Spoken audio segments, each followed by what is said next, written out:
Assalamualaikum warahmatullahi wabarakatuh. Berjumpa lagi dengan saya di channel beternak ayam broiler. Apa kabar para subscriber? Mudah-mudahan Anda diberi kesehatan oleh Yang Maha Kuasa ya.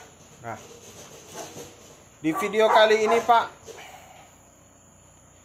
kita akan bahas fakta-fakta seputar ternak ya. Mungkin yang sering diberikan oleh para YouTuber lain ya. Kalau beternak itu bisa buat kaya.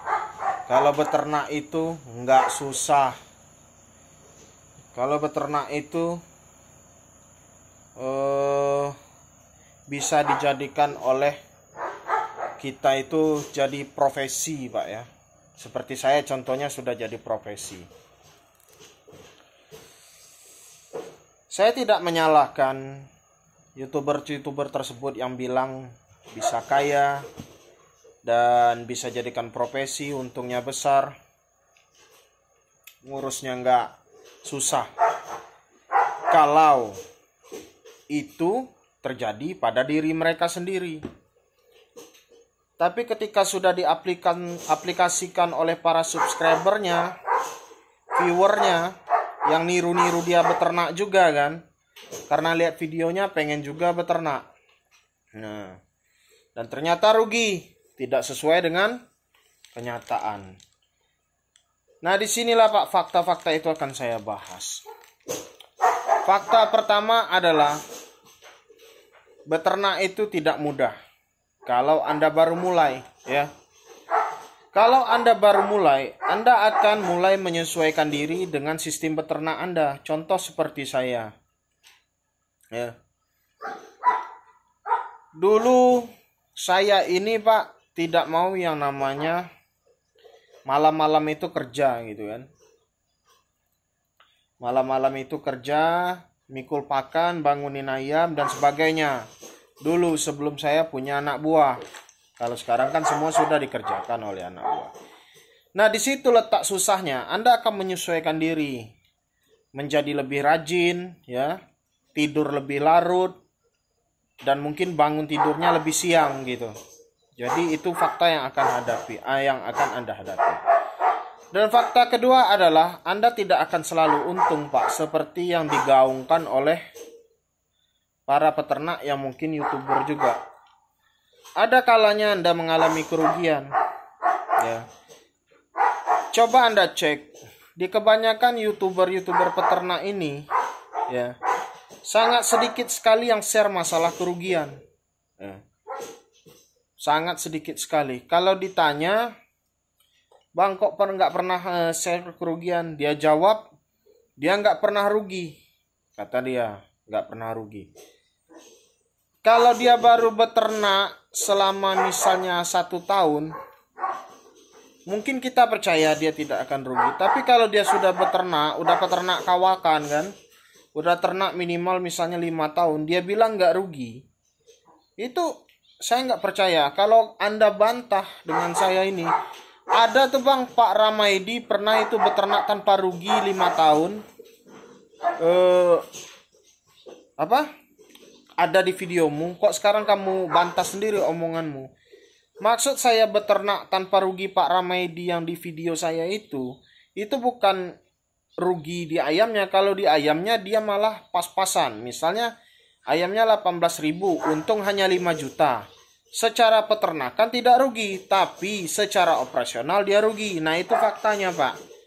Jadi Anda ini yang pemula ingin tergoda beternak, mungkin ada yang sekarang TKI ya, semangatlah ngumpulin uang di luar negeri sana, niatnya mau pulang ke Indonesia, mau beternak. Bagus, itu bagus. Jadi Anda mau buka usaha sendiri. Tapi sebelum Anda merambah ke dunia ternak, sebaiknya Anda pelajari dulu ilmu-ilmu ternak itu. Jangan sampai Anda bertemu guru yang paling sadis, Pak. Apa itu Bang guru yang paling? Siapa itu guru paling sadis? Itu pengalaman, Pak. Ya. Itu pengalaman. Jadi kalau Anda sudah ketemu guru yang namanya pengalaman itu, bisa jadi nanti pernah kayak saya itu. mati sampai 7.500 ekor. Itu saya share gitu loh. Nah, jadi saya ini share itu tuh bukan hanya tentang keuntungan gitu. Kalau ada peternak, misalnya ayam saya lagi anjlok gitu kan, misal kayak gini kan mati 1.250 ekor, tapi nggak rugi, FCR masih masuk gitu. Gimana ya saya ngomongnya? Banyak yang nebak penyakit, beberapa saya terima sarannya. Tetapi ketika sarannya itu nggak masuk akal, saya bantah, dia langsung sebutkan nilai IP dia beternak. Saya cuman gini kok bang, gini-gini, IP saya 420. Jadi sebutnya. Jadi mungkin kesannya ini, dalam hatinya mungkin, kamu nggak terima saran aku beternak hebat loh, IP aku sekian. Sudah loh Pak, saya dapat IP-IP seperti itu. Cek aja itu video-video saya. Ya. Tapi kita harus realistis.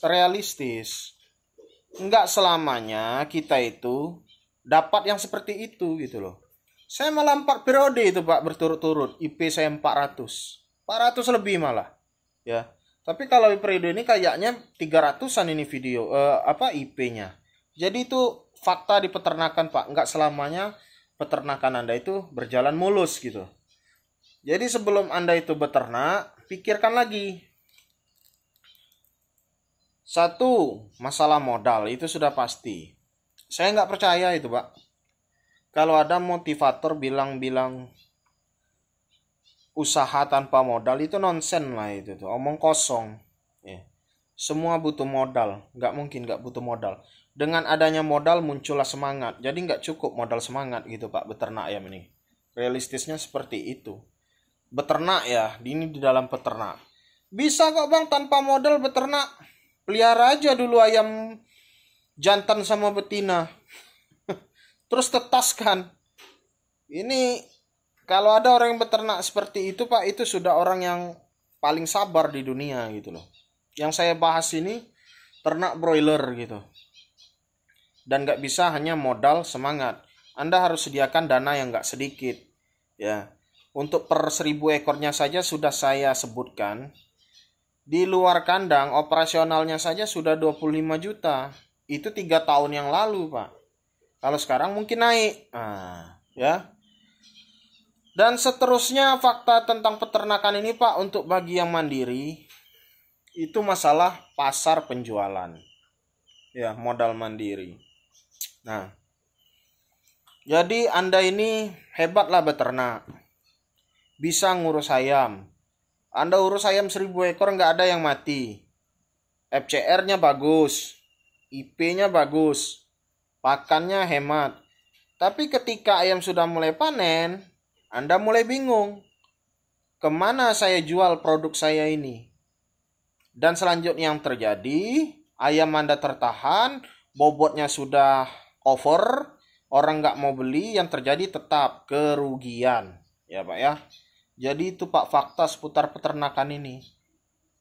Kalau Anda mau lihat channel YouTube yang bahas tentang rugi pun dibahas, untung dibahas ya. Itu cuma channel saya kayaknya. Kalaupun ada satu-satu lah yang bahas seperti itu. Karena di YouTube ini Pak, banyak penjual mimpi Pak. Ya, mimpi omong kosong gitu. Jadi mereka itu hanya menceritakan kesuksesan tanpa menceritakan kepedihan yang pernah dialami. Nah, tujuannya itu yang penting orang anggap saya ternak bagus kayak gitu kan.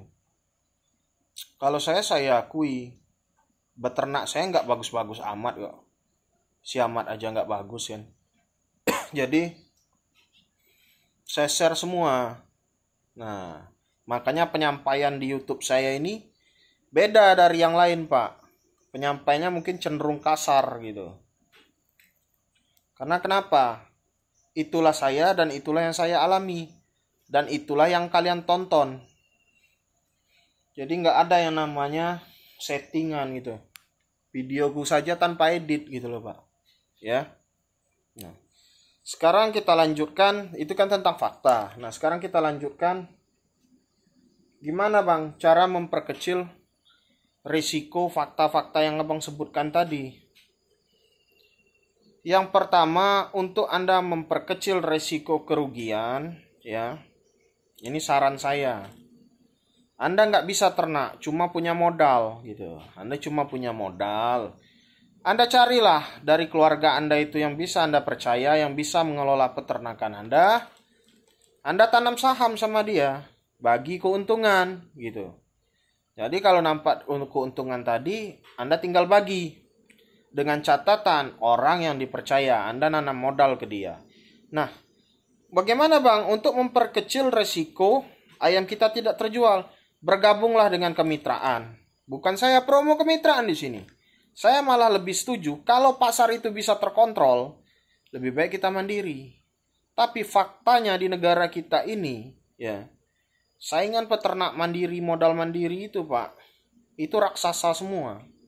Yang diserang sama pasar becek. Jadi susah gitu loh.